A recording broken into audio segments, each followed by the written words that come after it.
نام سے شروع جو بڑا مہربان ہمیشہ مہربانیاں فرمانے والا ہے۔ میرے اللہ نے حکم ارشاد فرمایا ہے، لیسا البر، لیسا فرمایا نہیں ہے، البر صرف نیکی۔ لوگو یہ بات یاد رکھیے گا کہ حقیقی نیکی صرف یہی نہیں ہے کہ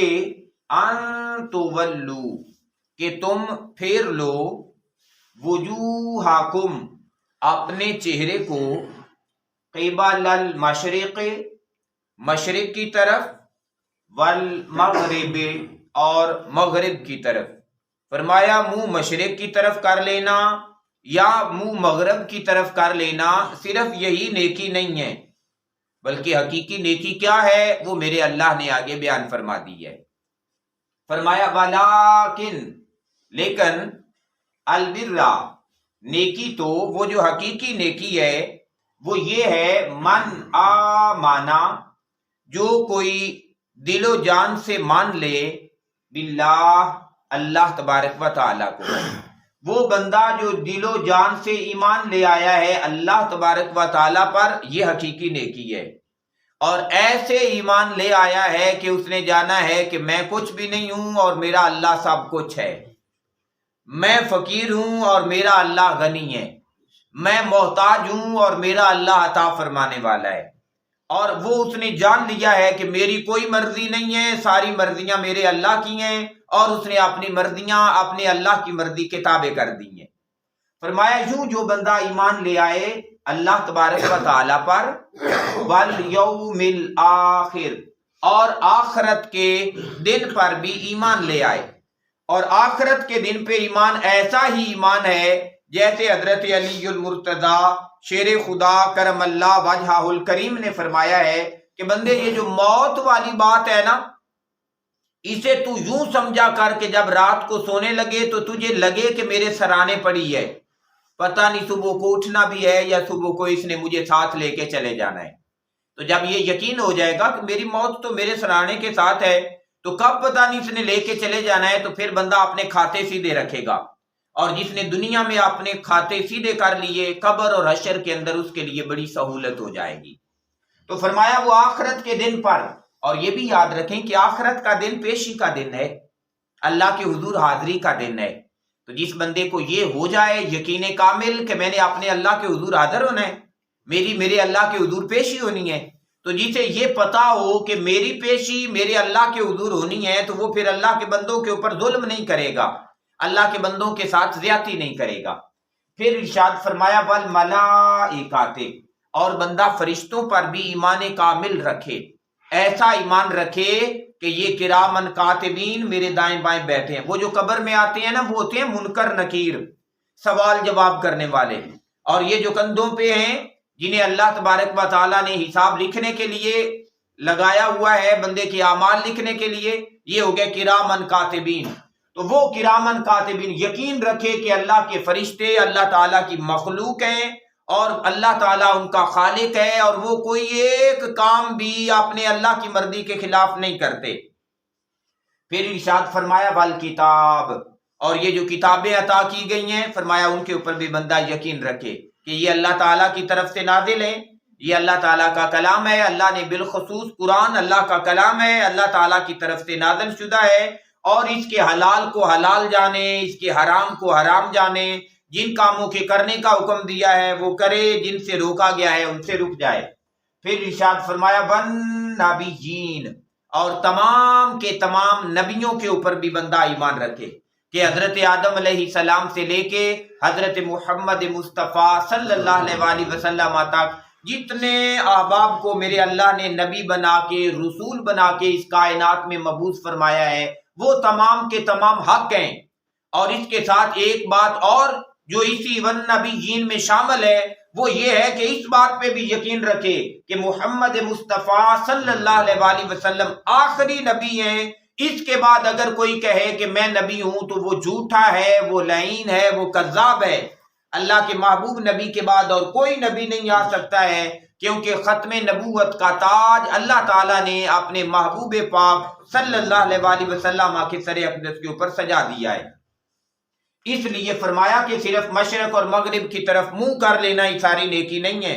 کیونکہ یہ مرزائی بھی جو ہیں یہ کعبہ کی طرف ہی منہ کر کے اپنے سجدے کرتے ہیں۔ تو حالانکہ فرمایا کہ حقیقی نیکی تو یہ ہے کہ بندے کا منہ بھی ادھر ہو، چہرہ بھی قبلہ کی طرف ہو، اور بندے کا دل بھی پاک صاف ہو، عقیدہ بھی اچھا صاف ستھرا پاک پاکیزہ عقیدہ ہو۔ اور اگر عقائد اچھے نہیں ہیں تو بے شک 4 دفعہ قبلہ کی طرف منہ کرتا رہے، فرمایا پھر یہ کوئی نیکی نہیں ہے۔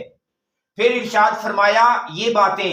جسے ہم ایمان مفصل کہتے ہیں، ایمان مجمل کہتے ہیں، اس ایمان کے بعد پھر ارشاد فرمایا وَآتَ الْمَالَ، پھر بندہ دے اپنے مال کو عَلَىٰ حُبِّهِ، اس کی محبت میں۔ ویسے مال جیب سے نکالنا جو بندے نے محنت سے کمایا ہوا ہو تو اسے یوں دے دینا کسی کو، یہ کسی صورت بندے کے ذہن میں آتا ہی نہیں ہے کہ بھئی یہ کیسا ہو جب میرا مال ہے تو کسی کو دے دوں۔ لیکن فرمایا عَلَىٰ حُبِّهِ،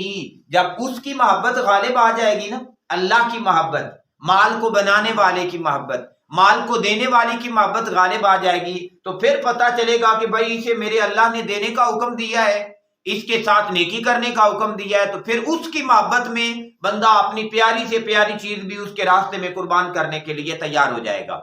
حضرت ابراہیم علیہ السلام کو یہی تو شرف نصیب تھا، بس اللہ کی محبت نے گھر کیا ہوا تھا اور ہر طرف اللہ ہی کی محبت کے جلوے اور چرچے تھے۔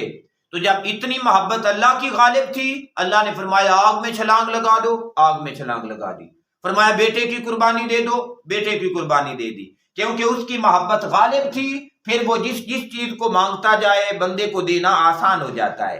تو فرمایا پھر بندہ اپنا مال دے اس اللہ کی محبت میں، کسے دینا ہے؟ ذوی القربا، قریبی رشتہ داروں کو۔ اگر کوئی قریبی رشتہ دار تنگ دست ہو گیا ہے، اس کے حالات ماڑے ہو گئے ہیں، تو فرمایا اسے اپنا مال دے۔ والیتاما، اور یتیموں کو، جو یتیم لوگ ہیں جن کا پرورش کرنے والا ظاہری طور پہ کوئی نہیں رہ گیا، جن کے اخراجات پورے کرنے والا کوئی نہیں رہ گیا، ان کا کمانے والا، ان کا والد محترم دنیا سے رخصت ہو گیا ہے، تمہیں پتا ہے کہ فلاں کے بچے چھوٹے ہیں اور ان کا سورس آف انکم کوئی نہیں ہے، اور تو فرمایا پھر چپکے سے تم ان کی مدد کیا کرو، انہیں اپنا مال دیا کرو۔ والمساکین، اور جو مسکین لوگ ہیں، مسکین لوگوں کو، وابن السبیل، اور فرمایا جو مسافر بندہ ہے۔ بے شک مفسرین کرام نے لکھا ہے کہ مسافر اگر اپنے دیش کے اندر مالداری ہے لیکن سفر کے اندر ہے اور اسے ضرورت پڑ گئی ہے، کہیں پیسے اس کے چوری ہو گئے ہیں، کہیں اس کی جیب کٹ گئی ہے، یا اس کے پاس سرمایہ نہیں رہا، فرمایا بے شک اپنے علاقے کے اندر وہ مالدار بندہ بھی ہے، تو یہاں آپ ہر طرح کا صدقہ اس مسافر بندے کو دے سکتے ہیں۔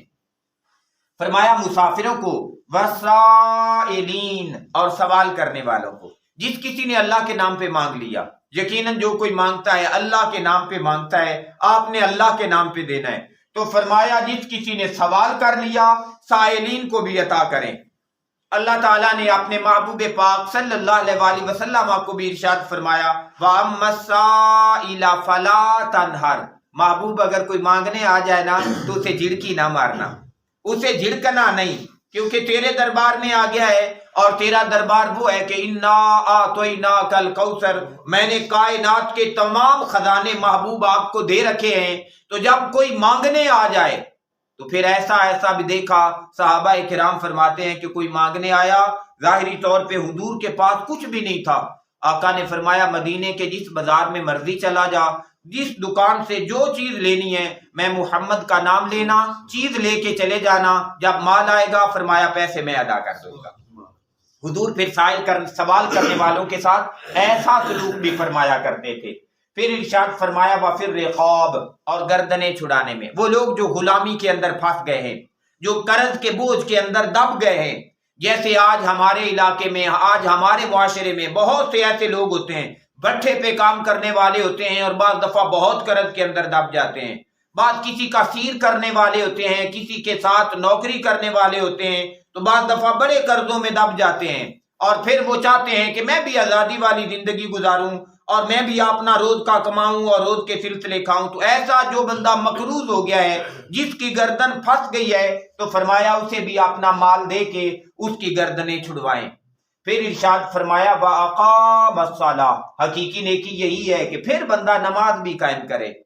پھر نمازی بھی ہو، وَآتَ الزَّکَاةَ، اور زکوٰۃ کا پابند بھی ہو. اگر پیسے ہیں تو اس کی زکوٰۃ دے, اور اگر فصل آتی ہے تو فرمایا اس کا عشر دے. پھر ارشاد فرمایا والموفون, اور یہ وہ لوگ ہیں جو پورا کرتے ہیں بعہدہم, اپنے وعدوں کو,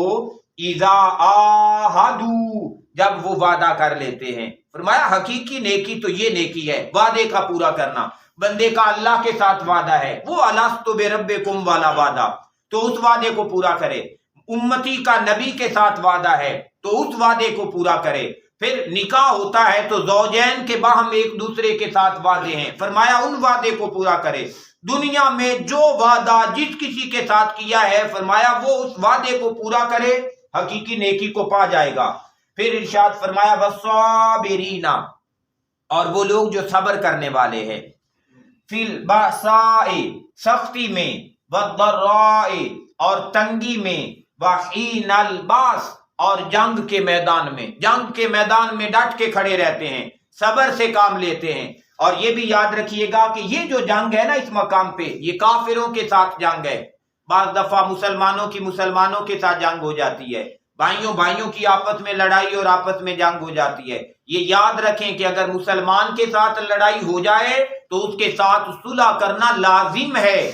اس کے ساتھ ہمیشہ لڑائی رکھنا یہ حرام تک کے درجے میں ہے. یہاں تک کہ اللہ تعالیٰ نے فرمایا کہ اگر دو بھائی آپس میں لڑ پڑیں اور وہ 3 دن تک آپس میں صلح نہ کریں تو پھر وہ اپنا ٹھکانہ دیکھ لیں کہ کدھر جا رہے ہیں, کیونکہ یہ مسلمانی والا طریقہ نہیں ہے کہ مسلمان سے دور رہے. مسلمانی کا طریقہ یہی ہے کہ انما المؤمنون اخوہ, مسلمان کا بھائی ہے. اگر اونچ نیچ ہو بھی جائے تو اگلے دن السلام علیکم اور وعلیکم السلام کر کے دوسرے بھائی کو گلے سے لگا لیا جائے, آپس میں جڑ کے رہیں. اور اگر کافروں کی بات آئے تو فرمایا پھر ڈٹ کے رہیں. فرمایا یہ تمام کوالٹیز جن لوگوں میں ہوگی ان کے لیے فرمایا اولئک الذین, یہی وہ لوگ ہیں, صدقوا, جو سچے ہیں, جو سچے لوگ ہیں, واولئک, اور یہی وہ لوگ ہیں, ہم المتقون, جنہیں اللہ تبارک و تعالی نے تقوی کی دولت عطا کر دی ہوئی ہے. تو گویا پیارے بھائیوں, اس آیت کریمہ میں اللہ تعالی نے اپنے بندوں کے حقوق بھی بیان کیے, جو اللہ کے حقوق ہیں وہ بھی بیان کیے, اور جو آداب معاشرت ہیں انہیں بھی کھول کے بیان کر دیا ہے, اور بتا دیا ہے کہ حقیقی نیکی یہی نیکی ہے. اللہ تبارک و تعالیٰ سے دعا ہے کہ میرا اللہ ہمیں اپنے نماز, روزے, حج, زکوٰۃ کے ساتھ ساتھ اپنے بہن بھائی, دوست احباب, رشتہ دار, غریب, یتیم, مسافر اور مسکین لوگوں کا خیال رکھنے کی توفیق عطا فرمائے. اور جو ہمیں مال نصیب ہوا ہے, جو کچھ ہمیں نصیب ہوا ہے, اس کی محبت میں دوسروں کو اس میں شامل کرنے کی سعادت عطا کرے. اللہم صلی علی سیدنا و مولا